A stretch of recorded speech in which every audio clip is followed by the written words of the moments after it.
Joining us now, ace New York Post columnist, Fox News contributor, the great Miranda Devine.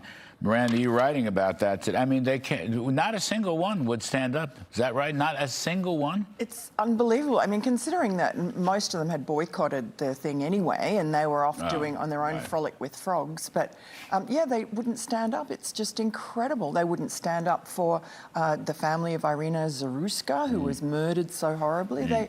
They wouldn't stand up for a Medal of Honor hero who had his legs, like one of his legs so badly injured that he can barely stand up. He stood up. They wouldn't stand up. So young women, the trans thing, they wouldn't stand up for that. People that clearly were happy to get tax cuts and refunds from the one big beautiful bill, they wouldn't stand up for any of that because every single Democrat voted against. Every single Democrat voted for a $5 trillion tax hike. I mean, can you imagine that? I know that's off the beaten path, but that's what they did. That by voting against the one big beautiful bill, they would have reverted back to the tax hike, which was come to roughly $5 trillion. But that would have suited them because then they could blame Trump for unaffordability.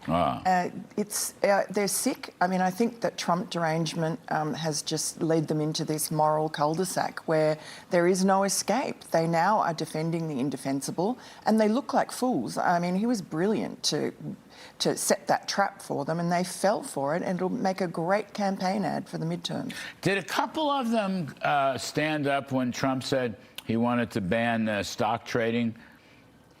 I didn't see anything. I think Elizabeth Warren stood up for it. Did she? Interesting. But then Trump wanted to know if Nancy Pelosi was in the house. She's the greatest. She was in the house, and she looked furious. Didn't she? Oh. You know she's the greatest investor probably in stock market history. That's right. Much better than Warren Buffett. We'd all be rich if we followed her. Oh, my gosh. She newsletters, they would repeat her X's and Y's. It's terrific stuff. Now, the other thing, Miranda, though, I don't want to let this go by because this is a horrible story.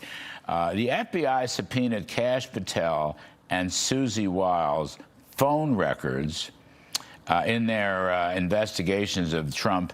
The FBI this is Mar-a-Lago, but whatever. I don't know where else they did this. But hang on a second. Kash Patel was not FBI director. Susie Wiles was not yet chief of staff. I believe this happened in 2023, over a year before the. How could they be doing that? How is that possible?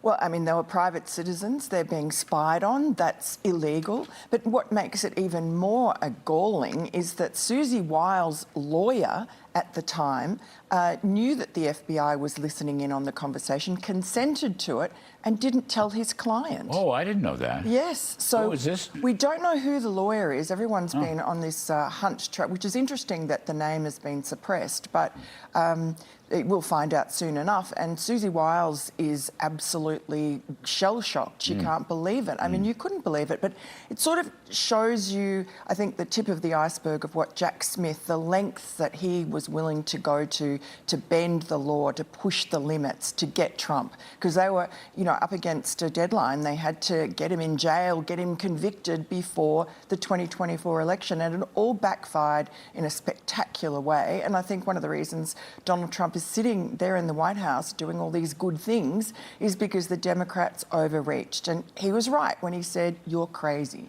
I mean, I think that basically they wanted to throw him in jail. When you added it up, 750 years, put him in jail. We've never seen that before. This is, I mean, we've seen presidents go after their political enemies, but nothing like this. And now, do you think Merrick Garland, the Attorney General, knew about this? I doubt it. I mean, he probably kind of knew in general what was happening, but I think he allowed a whole lot of atrocities to happen on his watch with his deputies, and he turned a blind eye. I saw that with the Joe Biden investigations. He knew that it was untoward, that things were happening, but he just made sure that no one briefed him and that he was kept in the dark, and he just busied himself. You don't think he knew that, for example, at whatever, 5 or 6 in the morning, they were invading Mar-a-Lago? No, he did know that. He was told that. But I guess he thought that was okay. I mean, to be fair to the FBI, they did try and push back and said, this is outrageous. You know, we can't justify this. And the DOJ, Merrick Garland's DOJ, insisted. That decision must have gone to him. Do you think that that Joe Biden had any knowledge of what Jack Smith was doing?